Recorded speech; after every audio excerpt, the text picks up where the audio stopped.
صفات حمد و ثنا کبریائی بڑائی تقدس اللہ وحدہ لا شریک له لائق و زیبا ہے، جو ساری کائنات کا یکا و تنہا خالق مالک پروردگار ہے، جس کی نعمتیں رحمتیں برکتیں حب اور اتنی زیادہ ہے جس کا ہم اتنا بھی شکر بجا لائے کریں۔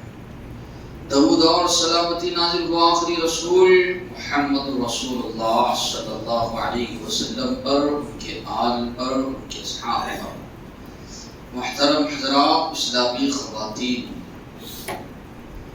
بات چل رہی تھی دعا کے تعلق سے، آج اسی موضوع کو آگے بڑھاتے ہوئے وہ کون سے خوش نصیب لوگ ہیں جن کی دعا اللہ تعالی قبول فرماتے ہیں، دیر سویر ہی صحیح، ایسی طرح جلدی ہی اللہ ان کی دعا قبول کرتے ہیں۔ وہ کون بدنصیب ہے جس کی دعا رد کی جاتی ہے، اللہ تعالی قبول نہیں فرماتے۔ دعا کی قبولیت ایک مسلمان کے لیے بہت ضروری ہے۔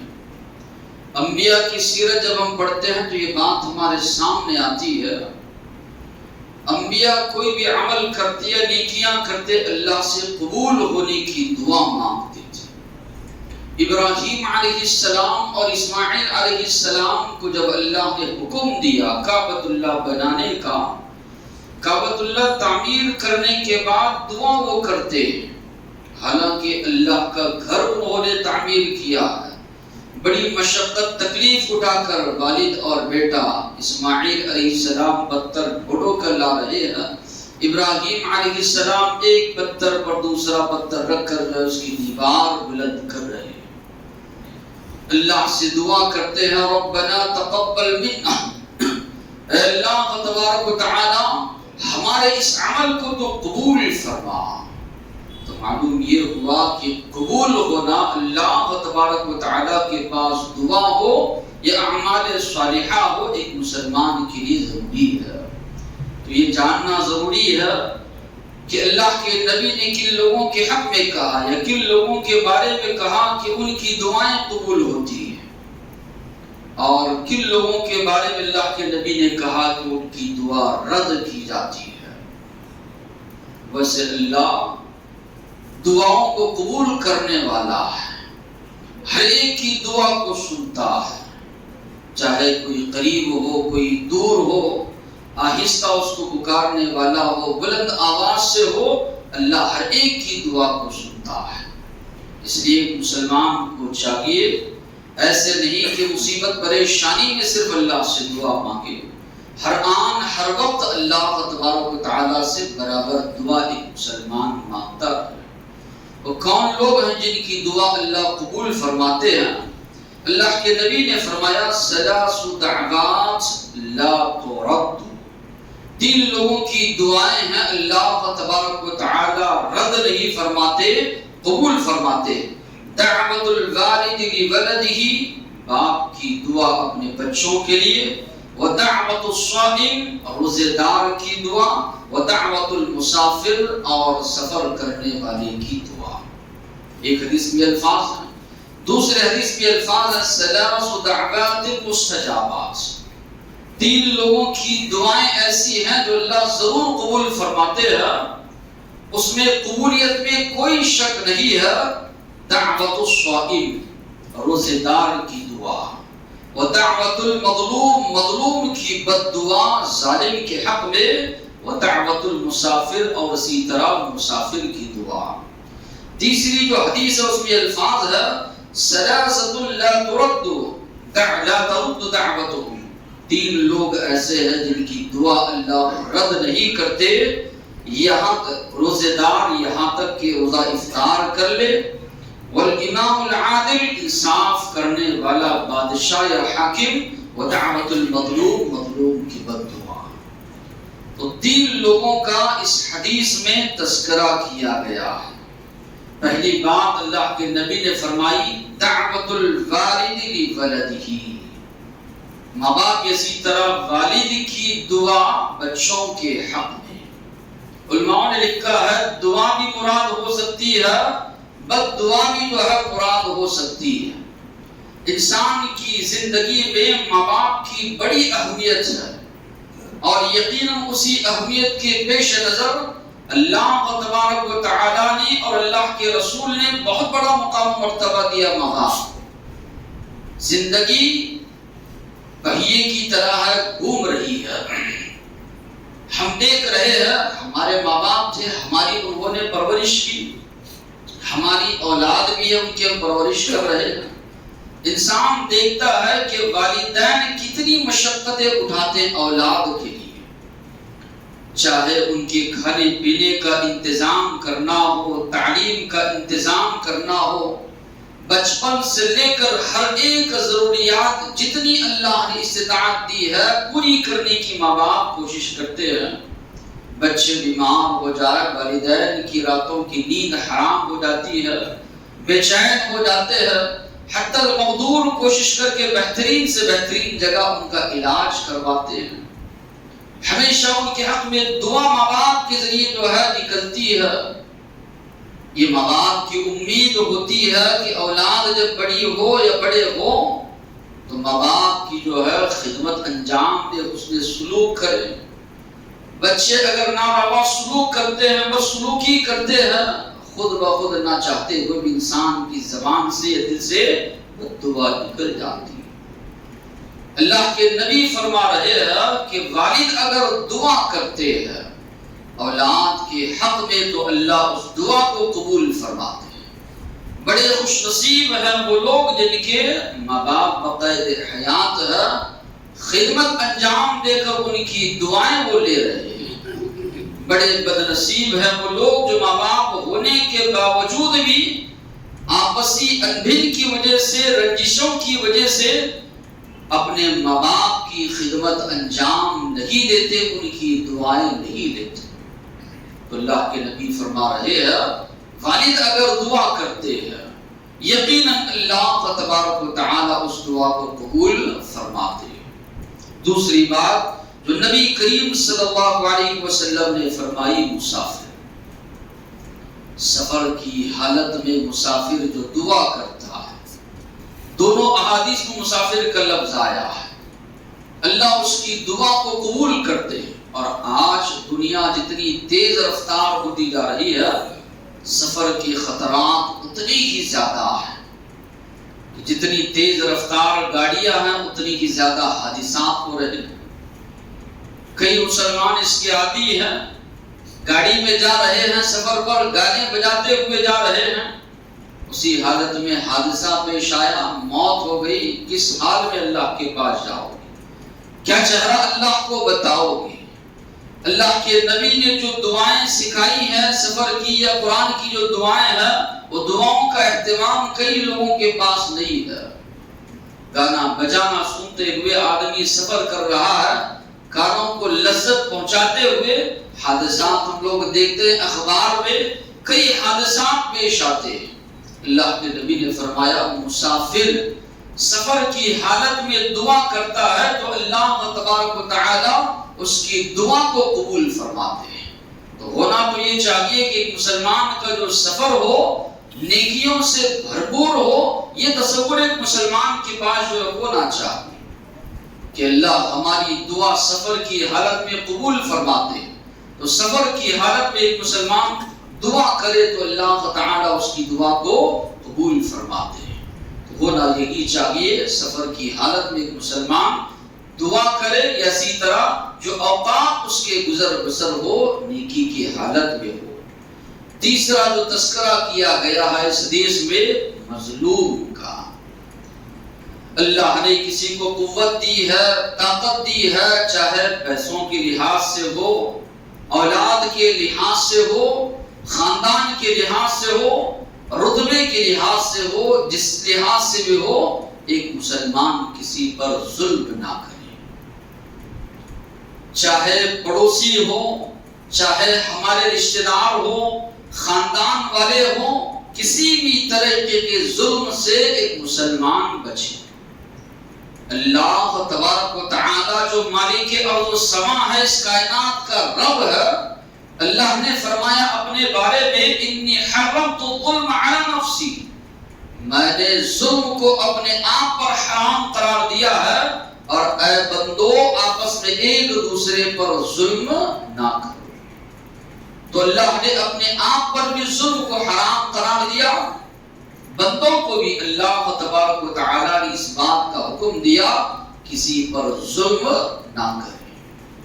اللہ کے نبی نے فرمایا اتقی دعوت المظلوم، مظلوم کی بد دعا سے بچو، اس لیے کہ اس کے اور اللہ کے درمیان کوئی پردہ حائل نہیں ہے۔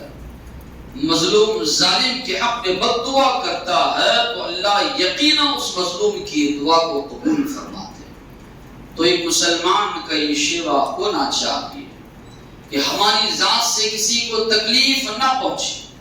اللہ کے نبی نے جو فرمایا بہترین مسلمان وہ ہے جس کی زبان اور ہاتھ سے دوسرے مسلمان محفوظ رہیں، یعنی وہ کسی کو تکلیف نہیں پہنچاتا، کسی کے ساتھ ظلم و زیادتی کا معاملہ وہ نہیں کرتا۔ تو مظلوم کی بد دعا نبی کریم صلی اللہ علیہ وسلم نے فرمایا اللہ تعالی قبول فرماتے ہیں۔ علامہ اقبال نے اشعار میں ان چیزوں کو بیان کیا، سچ کہوں تو مجھے یہ عنوان برا لگتا ہے، یعنی آنے والی جو باتیں ہیں یہ وہ باتیں کہنا چاہ رہے ہیں، بڑی کڑوی کسیلی باتیں ہیں، تو اس لیے وہ کہہ رہے ہیں سچ کہوں تو مجھے یہ عنوان برا لگتا ہے، ظلم سہتا ہوا انسان برا لگتا ہے۔ کسی پر ظلم کیا جا رہا ہے، اس کی مظلومیت کو دیکھ کر بڑا برا لگتا ہے، کس قدر مصروف ہو گئی یہ دنیا ہماری، ایک دن ٹھہرے تو مہمان برا لگتا ہے۔ ماں باپ کی خدمت تو بہت دور کی باتیں ہیں یہاں، ماں باپ کی خدمت تو بہت دور کی باتیں ہیں یہاں، بوڑھے ماں باپ کا فرمان برا لگتا ہے۔ یعنی آج کل بچے یا ماحول اس طرح ہوتا جا رہا ہے، خدمت وغیرہ تو دور کی بات ہے، اگر ماں باپ نصیحتاً کچھ باتیں کہہ دے، بچہ چونکہ اپنے پیروں پہ کھڑا ہو چکا ہے، کمائی کر رہا ہے، اس کے اندر ایک قسم کا کبر آ جاتا ہے، ایک اکڑ اس کے اندر آ جاتی ہے، وہ سننے کے لیے تیار نہیں ہوتا نصیحت کی باتیں۔ تو یہاں پر وہ فرما رہے ہیں ماں باپ کی خدمت تو بہت دور کی باتیں ہیں یہاں، بوڑھے ماں باپ کا فرمان برا لگتا ہے۔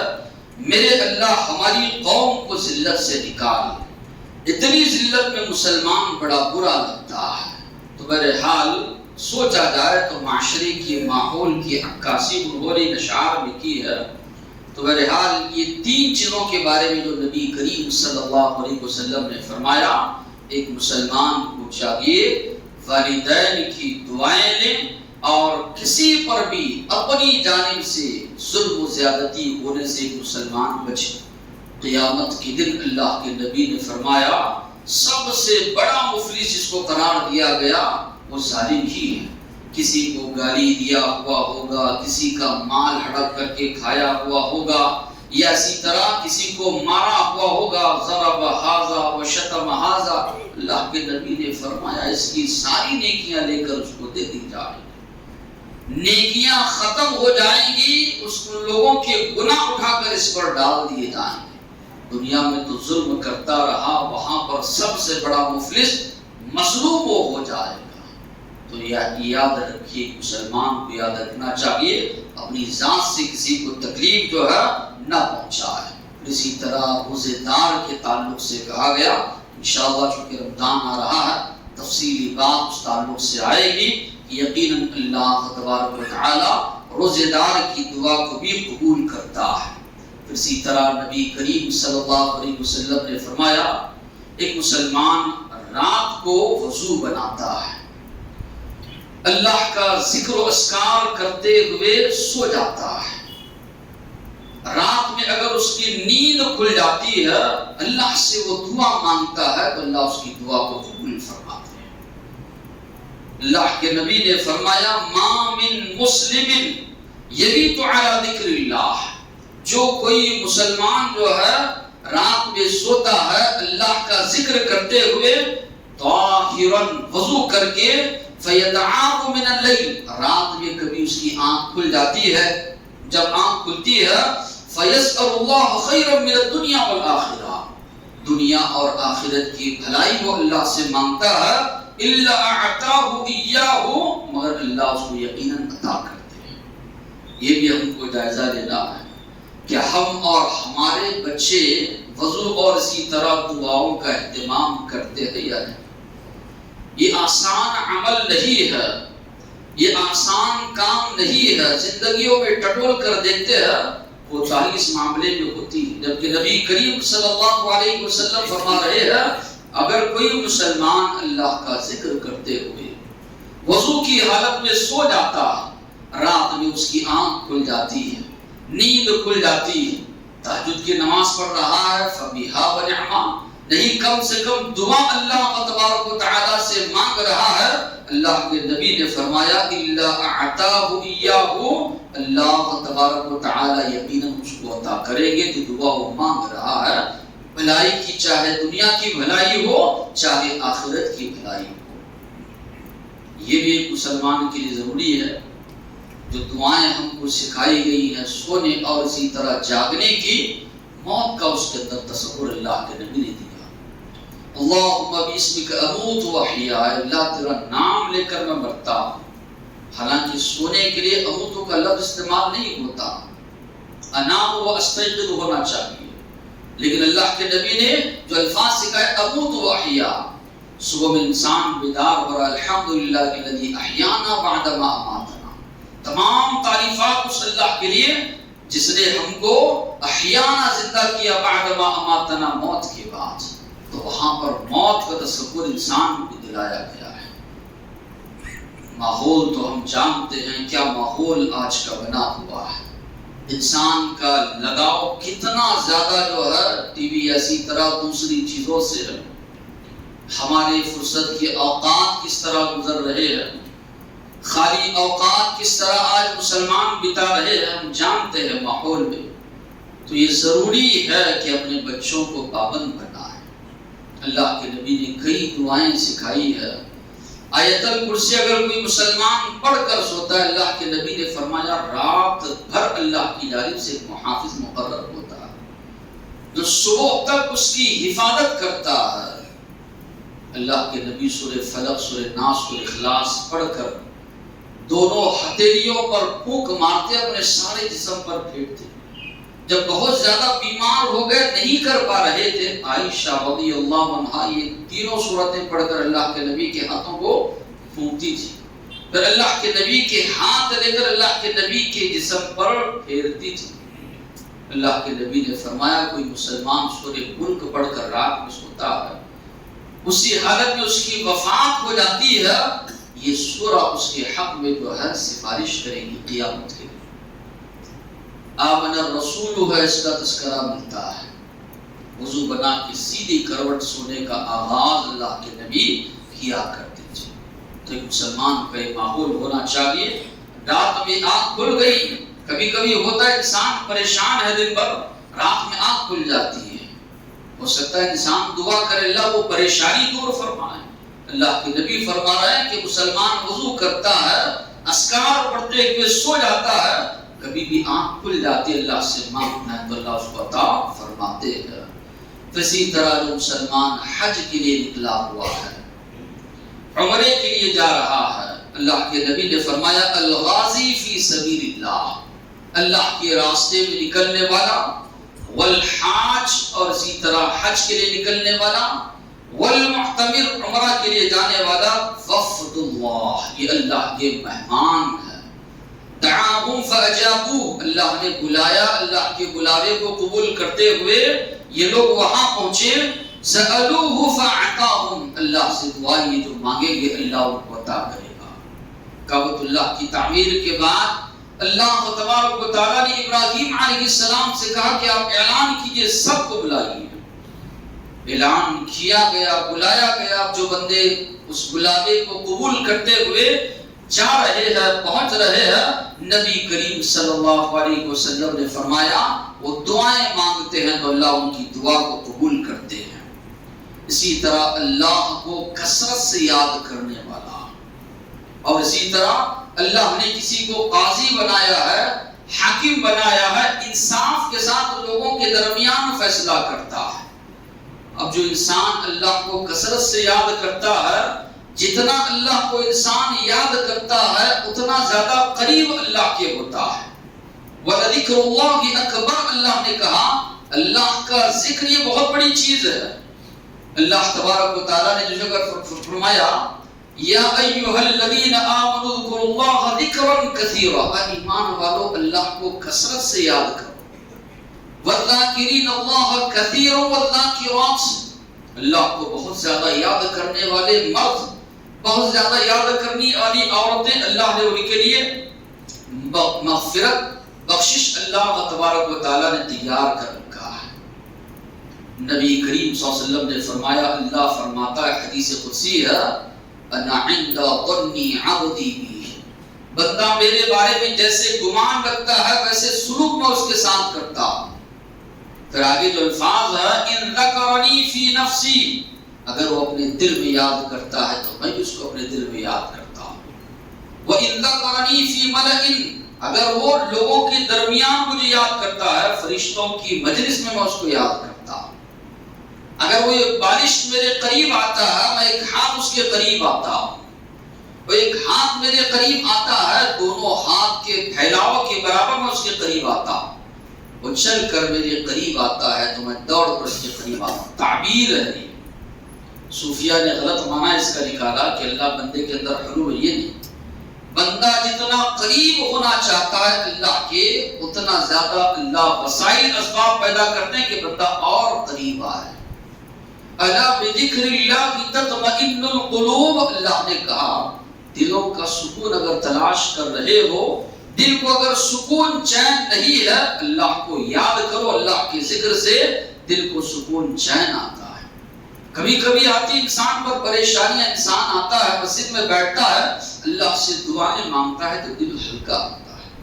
واقعی میں اللہ کو یاد کرنے میں انسان کے دل کا سکون ہے، اور یاد کرنے کا سب سے بڑا ذریعہ نماز ہے، یاد کرنے کا سب سے بڑا ذریعہ قرآن مجید ہے، یاد کرنے کا سب سے بڑا ذریعہ اللہ کے نبی کی وہ دعائیں ہیں جس میں اذکار جو ہے موجود ہے۔ اس لیے کہ اللہ نے قرآن مجید کو ذکر کہا، اِنَّا نَحْنُ نَزَّلْنَا الذِّكْرَ، ہم نے ذکر کو نازل کیا ہے، ہم اس کی حفاظت کریں گے۔ اللہ کے لیے بندوں کے لیے نصیحت ہے، اللہ کا یہ کلام ہے، اللہ کی یہ باتیں ہیں، ایک مسلمان اس کو پڑھتا ہے، سمجھتا ہے، عمل کرتا ہے۔ اللہ تبارک و تعالیٰ نے فرمایا اقم الصلاۃ لذکری، مجھے یاد کرنے کے لیے نماز جو ہے قائم کرو۔ کوئی بھی مصیبت پریشانی ہو جاتی، اللہ کے نبی نماز پڑھنے کے لیے کھڑے ہو جاتے۔ تو انسان جتنا اللہ کو یاد کرتا ہے اتنا قریب ہوتا ہے اور اللہ سے دعا مانگتا ہے، اللہ ضرور قبول کرتے ہیں۔ عائشہ رضی اللہ عنہا اللہ کے نبی کی سیرت بیان کرتے ہوئے فرماتی ہے کان یذکر اللہ علی کل احیان، اکثر ہمیشہ اللہ کے نبی اللہ کو یاد کرتے تھے، اللہ کا ذکر جو ہے اللہ کے نبی کیا کرتے تھے۔ تو اللہ کو کثرت سے یاد کرنے والا اس کی دعا بھی اللہ تبارک و تعالی قبول فرماتے ہیں۔ اسی طرح نیک اولاد کی دعا ماں باپ کے حق میں، اللہ کے نبی نے فرمایا انسان اس دنیا سے چلا جاتا ہے، جانے کے باوجود سارے اعمال کا جو سلسلہ ہے منقطع ہو جاتا ہے۔ 3 اعمال ایسے ہیں انسان کے جانے کے بعد بھی برابر اس کا ثواب اس کو ملتا رہے گا۔ ان میں سے ایک عمل جا رہا ہے اس دنیا سے، نیک اولاد چھوڑ کر جا رہا ہے جو اس کے حق میں دعائیں مانگتی ہے، صدقہ و خیرات کرتی ہے۔ ولد صالح یدعو لہ، نیک اولاد جو اپنے ماں باپ کے حق میں دعا کرتی ہے۔ اللہ کے نبی نے فرمایا ایک آدمی کو اللہ تعالی بدلہ جب عطا کریں گے وہ کہے گا اللہ میں تو اتنا نیک نہیں تھا، مجھے اپنے اعمال معلوم ہے اتنی نیکیاں میں نے کی نہیں، لیکن مجھے اتنا بلند درجہ، اتنا بلند مقام جو مجھے دیا جا رہا ہے کیوں دیا جا رہا ہے؟ اللہ کے نبی نے فرمایا اللہ اسے کہیں گے تیرے بچوں کی دعا کی وجہ سے، تیرے اولاد کی دعا کی وجہ سے یہ مقامی مرتبہ تم کو ملا ہے۔ تو ماں باپ کے حق میں اولاد بھی دعا کرتی ہے تو جانے کے بعد یقیناً اس کا بھی صلہ اللہ تبارک و تعالیٰ دیتے ہیں، وہ دعا قبول کرتے ہیں۔ اس لیے ایک آدمی سوچے میری اولاد کو میں کیسے تربیت دے رہا ہوں، میری تربیت کیسی ہے، صرف دنیا کی حد تک میری تربیت ہے، نہیں جانے کے بعد بھی میری اولاد مجھے یاد رکھے گی، میرے حق میں دعائیں کرے گی یا نہیں کرے گی۔ صدقہ و خیرات تو دور کی بات ہے، دعا تو انسان کے لیے کچھ لگتا نہیں ہے، کچھ دینا تو پڑتا نہیں ہے، ہاتھ اٹھانا اللہ کے دربار میں چند بول بولنا ہے، اتنی بھی تربیت میں اپنی اولاد کی کر پا رہا ہوں نہیں کر پا رہا ہوں، میری اولاد کی مجھ سے محبت ہے یا نہیں ہے، والد کے ساتھ کیا ان کا رویہ ہے، ایک مسلمان کو جائزہ لینا ضروری ہے۔ اللہ کے نبی فرما رہے ہیں تم لوگ جاؤ گے، جانے کے بعد جو ہے تمہاری اولاد تمہارے حق میں دعا کرے گی، اللہ اس دعا کو قبول کرے گا۔ تو یہ کچھ لوگوں کے بارے میں بتایا گیا جن کی دعائیں اللہ قبول کرتا ہے۔ بس بندہ اگر اللہ سے دعا مانگے سچے دل سے، اگر کسی برائی میں گناہوں میں ملوث ہے، اس کو ترک کر کے اللہ قبول کرنے والا ہے۔ کچھ لوگ ایسے ہیں جن کی دعا اللہ رد کرتے ہیں، ان میں سب سے پہلا اس شخص کو کہا گیا حرام خور۔ سننے میں لفظ گالی معلوم ہوتی ہے، لوگوں نے اس کو گالی بھی بنا دیا، چونکہ ہے ہی ویسی چیز کہ انسان باطل طریقے سے، حرام طریقے سے کسی کا مال کھا رہا ہے تو لوگ اس کو حرام خور کہتے ہیں۔ حالانکہ کوئی برا لفظ جو ہے حرام کھانے والا معنی اس کا ہے جس کی کمائی حرام کی ہو، اس کی اللہ تبارک و تعالی دعا قبول نہیں کرتے، اس کی عبادت اللہ تبارک و تعالی کے پاس قابل قبول نہیں ہے۔ اللہ کے نبی نے صحابہ سے فرمایا ایھا الناس، اے لوگو، ان اللہ طیب، اللہ پاک ہے، لا یقبل الا طیبا، اللہ قبول کرتا ہے پاکیزہ چیزوں۔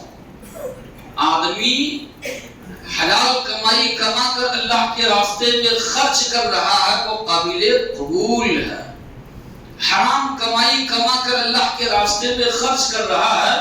علماء نے اس کی مثال دی، پیشاب سے اگر کوئی کپڑا دھو رہا ہے تو وہ صاف ہونے کے بجائے اور زیادہ گندا ہوگا، میلا ہوگا، تو وہی مثال دی کہ حرام کمائی ہے، اللہ کے راستے میں خرچ کرنا چاہ رہا ہے، وہ اللہ کے پاس قابل قبول نہیں ہے۔ ان اللہ امر المؤمنین بما امر به المرسلین، اللہ نے مومنوں کو اسی بات کا حکم دیا ہے جس بات کا حکم اللہ نے نبیوں کو دیا ہے، رسولوں کو دیا ہے۔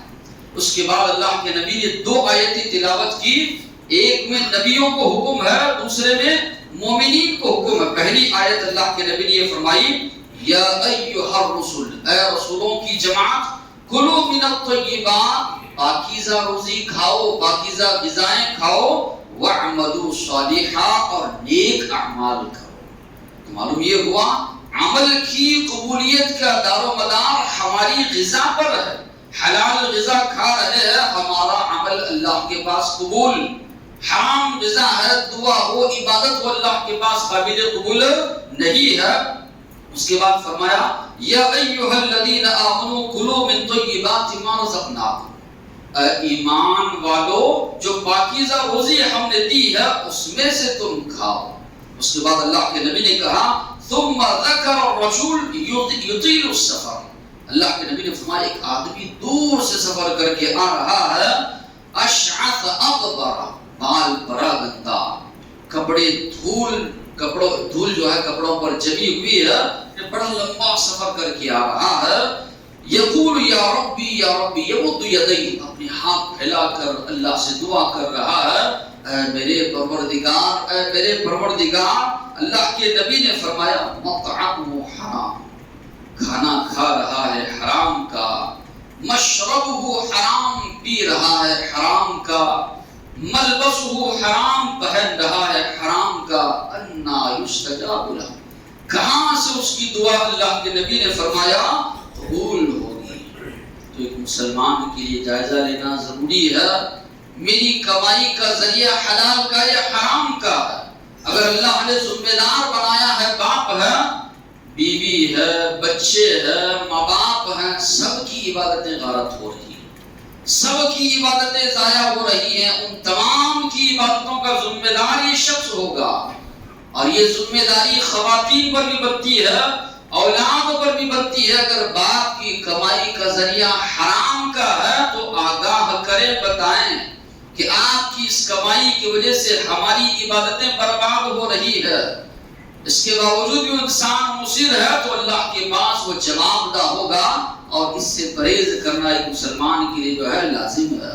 کئی لوگ سوال کرتے ہیں کہ فلاں کے آدمی جو ہے بینک میں جو ہے کام کرتا ہے، فلاں کا کاروبار حرام کا ہے، دعوت دیا ہے، جانا ہے نہیں جانا ہے، دو اور دو چار کی طرح جو ہے بات صاف، حرام کمائی ہے تو آپ جا ہی نہیں سکتے۔ نکاح کی دعوت ہو، ولیمے کی ہو، کوئی اور چیز کے لیے بلا رہے ہیں، کمائی کا ذریعہ حرام کا صاف طور پر دیکھ رہے ہیں، آپ اپنی عبادت کو غارت کرو گے اگر جاؤ گے کسی ایسے شخص کی دعوت میں جو اس طرح کر رہا ہے۔ اور معاشرتی طور پر اس لوگ کا بائیکاٹ ہونا چاہیے تاکہ اس کو احساس ہو میری حرام کمائی ہونے کی وجہ سے کوئی آتا نہیں ہے میرے پاس، یا اسی طرح کوئی کھاتا نہیں ہے میرے پاس، اس کو احساس ہو۔ تو نبی کریم صلی اللہ علیہ وسلم نے فرمایا حرام کمائی اسی طرح حرام کھانے والا ہے تو اللہ تعالیٰ اس کی دعا قبول نہیں کرتا۔ قرآن مجید میں اللہ تبارک و تعالیٰ نے باطل طریقے سے مال کھانے سے منع فرمایا۔ باطل طریقے سے مال کھانا یہ بھی حرام ہے۔ کسی کا حق آپ مار کر کھا جا رہے ہیں، آپ کے مال میں کسی کا حق ہے وہ کھا جا رہے، زکوٰۃ ہے، صاحب حیثیت ہے، اس کے لیے حلال نہیں ہے۔ اللہ نے فرمایا 1,00,000 روپیہ آپ کے پاس 2,500 یہ غریب کا حق ہے، مسکین کا حق ہے، بیوہ یتیموں کا حق ہے، آپ اگر اس کو کھا رہے ہیں تو ایک مسلمان جواب دے کیا اس کے لیے وہ حلال ہو سکتا ہے؟ صاف طور پر ایک مسلمان کہے کہ جائز نہیں ہے وہ ہمارے لیے، کیونکہ اللہ تعالیٰ نے فرمایا یہ فقراء مساکین کا حصہ۔ اب آدمی سوچتا نہیں ہے، لینے کے سال بھر رمضان میں کچھ تھوڑا بہت نکال کر یہ سمجھ آتا ہے کہ میں نے ساری زکوٰۃ نکال دی۔ آپ زکوٰۃ کا نظام پڑھیے قرآن کا، اسی طرح حدیث میں اللہ کے نبی نے باریکی سے باریکی چیزوں کو بیان کیا ہے۔ سونا چاندی ہو تو کتنی زکوٰۃ نکلے گی، جانور ہو تو کتنی نکلے گی، کھیتی باڑی ہے تو کتنے نکلیں گے، ساری چیزوں کو وضاحت کے ساتھ بیان کیا گیا۔ آپ نہیں دے رہے معاشرے کی بیوہ یتیم، اسی طرح غربا کا حق کھا جا رہے ہیں، یہ آپ کے لیے حلال نہیں ہے، جائز آپ کے لیے نہیں ہے۔ والد چل بسے والد کا انتقال ہو گیا، بہنوں کا حصہ آپ مار کر کھا جا رہے ہیں، نہیں دے رہے ہیں۔ والد شادی میں بہت خرچہ کیا، اپنا خرچہ کیا، آپ کی جیب سے تھوڑی خرچہ کیے، معاشرے کو اتنا بدنام اور اسی طرح اتنا گھٹیا آپ لوگوں نے بنایا ہے، جہیز کی رقم، جوڑے کی رقم، اتنی بلا بدتر کی چیزیں۔ اسلام اتنا آسان مذہب ہے، اس کو بڑا مشکل ہم نے بنایا، اور اس میں ظلم کیا جا رہا ہے خواتین پر کہ جو ان کو حصے سے محروم کیا جا رہا ہے، وراثت ان کو نہیں دی جا رہی ہے، وراثت سے محروم کیا جا رہا ہے۔ یہ مال ہڑپ کر جائے گی، کسی کا بھی حرام کھائے تو اللہ آپ کی عبادت قبول نہیں فرمائے گا۔ معاشرے میں اگر تلاش کرتے جائیں گے تو کئی ایسی چیزیں ہم کو ملیں گی کہ ایک مسلمان جو ہے لوگوں کے حقوق مار کر کھا جا رہا ہے۔ کس آخرت کی طرف جاؤ گے، اللہ کو کیا منہ دکھاؤ گے؟ یہ تھوڑی سی زندگی ہے، دنیاوی زندگی سب کی جو ہے گزر جانی ہے۔ اس دنیاوی زندگی کو گزارنے کے لیے اتنے حرام طریقے یا اسی طرح اتنی پریشانیاں انسان مول لے رہا ہے، جائے گا تو کس کو رکھے جائے گا؟ اولاد نیک ہے تو ٹھیک ہے، نہیں تو وہی جو ہے اتنا فساد جو ہے جانے کے بعد حالات بگڑ جائیں گے۔ تو ایک مسلمان اور فکر کرے کہ ہماری کمائی کا ذریعہ کیا ہے۔ اسی طرح کوئی گناہ کی چیز آپ مانگ رہے ہیں یا قطع رحمی کی مانگ رہے ہیں تو اللہ قبول نہیں کرتا۔ آخری بات، پوری قوم یا ملت کچھ ایسے گناہوں میں ملوث ہے تو اللہ پوری قوم کی دعا قبول نہیں کرتا۔ اس میں جو بات بتائی گئی وہ ہے امر بالمعروف نہی عن المنکر کا کام چھوڑ دینا، نیکی کی طرف لوگوں کو دعوت دینا، برائی سے روکنا۔ اگر قوم چھوڑ دیتی ہے، ساری کی ساری قوم مل کر بھی دعا کرتی، اللہ اس قوم کی دعا کو قبول نہیں کرتی۔ اللہ کے نبی نے فرمایا والذی نفسی بیدی، قسم اس ذات کی جس کے ہاتھ میں میری جان محمد صلی اللہ علیہ وسلم کی جان ہے، یعنی اللہ کی قسم کھا رہے اللہ کے نبی فرما رہے ہیں لتأمرن بالمعروف، لوگوں کو نیکی کا حکم دو، وَلَتَنْهَوْنَ عَنِ الْمُنْكَرِ، لوگوں کو برائی سے روکو، ورنہ قریب ہے اللہ تم پر ظالموں کو مسلط کرے۔ دعائیں کرو گے اللہ تمہاری دعاؤں کو قبول نہیں کرے گا۔ مجموعی طور پر اگر آج امت مسلمہ کے مسلمانوں کا جائزہ لیا جائے، ہم نے اس فریضے کو چھوڑ دیا ہے۔ یہ سیاسی لوگ جو ہے ہندوؤں کی اسی طرح غیر مسلموں کے ذہنوں میں مسلمانوں کے خلاف جو گندی ذہنیت بنا رہے ہیں، اس کو دور کرنا یہ ہماری ذمہ داری ہے۔ اسلام کی کیا خوبیاں ہیں، اسلام کتنا بہترین مذہب ہے، اسی طرح اسلام نے کتنی بہترین تعلیمات ہیں، یہ ذمہ داری ہماری ہے کہ دوسروں تک پہنچائے۔ اگر یہ فریضہ ایک مسلمان چھوڑ دیتا ہے، دعوت دین کا فریضہ، لوگوں کو نیکی کی طرف دعوت دینا، توحید کی طرف دعوت دینا، شرک سے روکنا، بہت زیادہ نقصان ہے امت مسلمہ کا اس میں، اتنا نقصان اس کا اندازہ ہم نہیں لگا سکتے۔ اور آج ہم دیکھ رہے ہیں کہ ماحول جو بنایا جا رہا ہے، امت مسلمہ خاموش تماشائی بنی ہوئی ہے۔ جو ہمارا فریضہ ہے ہم انجام نہیں دے رہے ہیں، لوگوں کی ذہنوں سے اسلام اور اسی طرح مسلمانوں کے خلاف جو غلط فہمیاں یا جو غلطیاں بٹھائی جا رہی ہے، اس کو دور کرنا یہ ہماری ذمہ داری ہے۔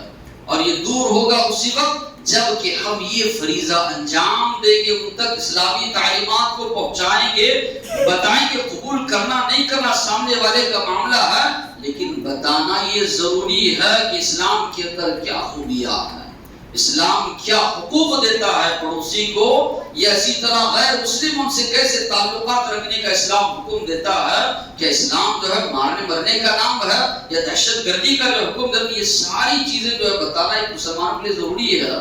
اس لیے اللہ کے نبی نے فرمایا کہ اگر یہ فریضہ چھوڑ دو گے، نقصان تو اٹھاؤ گے ہی، ساتھ ہی ساتھ میں اگر ظالموں کو لا کر اللہ مسلط کرے گا، مدد اللہ کی نہیں آئے گی، اللہ کی مدد اس وقت آئے گی، اللہ نے وعدہ کیا ان تنصروا اللہ ینصرکم، اللہ کی مدد کرو گے تو اللہ تمہاری مدد کرے گا۔ اللہ کی مدد کرنے کا معنی کیا ہے؟ اللہ کے دین کی مدد کرنا ہے، اللہ کے دین پر عمل پیرا ہونا ہے، دوسروں تک پہنچانا ہے۔ تو اللہ کے نبی نے فرمایا اللہ کی مدد تمہارے شامل حال جو ہے ہوگی۔ تو کوئی قوم اور ملت مل کر بھی جو ہے دعا مانگتی ہے تو اللہ دعا قبول نہیں کرتے، کب؟ جب کہ قوم فریضہ چھوڑ دے امر بالمعروف اور اسی طرح نہی عن المنکر کا۔ پہلے کی قوموں پر اللہ نے لعنت بھیجی، ان کی صورتوں کو اللہ نے بندر اور سوروں کے چہروں میں تبدیل کر دیا جب قوموں نے یہ فریضہ کو چھوڑ دیا۔ اللہ تعالیٰ سے دعا ہے اللہ تعالیٰ ہمیں جو ہے ایسے اعمال سے محفوظ رکھے جس کی وجہ سے ہماری دعائیں قبول ہونا بند ہو۔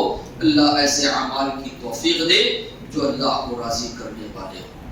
الحمدللہ رب العالمین۔